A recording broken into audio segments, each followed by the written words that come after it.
Hey there, folks. My name's Alex, and I've got a story for you. It all started when I moved into this old house out in the middle of nowhere.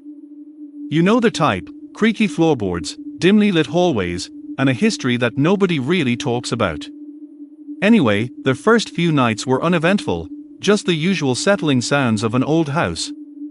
But then, I started hearing whispers.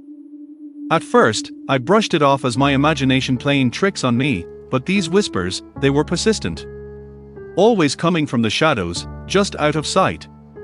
I tried to ignore them, telling myself it was just the house's quirks, but they grew louder, more insistent. It got to the point where I couldn't sleep, couldn't concentrate. The whispers seemed to follow me everywhere, even when I left the house. I confided in a few friends about what was happening, but they just laughed it off, saying I was being paranoid. So, I turned to the internet, searching for answers. That's when I stumbled upon the dark history of the house. Turns out, decades ago, a family had lived there, but one night, they all disappeared without a trace. No one ever found out what happened to them, but rumors spread about strange occurrences in the house. As I delved deeper into the mystery, the whispers grew louder, almost frantic. It was like whatever was haunting the house didn't want me to uncover the truth.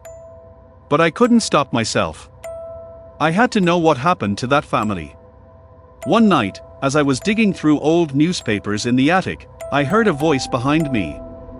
Cold and sinister, it whispered, "You shouldn't be here." I spun around, but there was no one there, just an empty room filled with shadows. I ran out of the house that night, never looking back.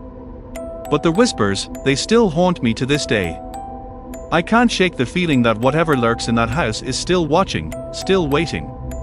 So, if you ever find yourself in an old house in the middle of nowhere and hear whispers in the dark, my advice: get out while you still can.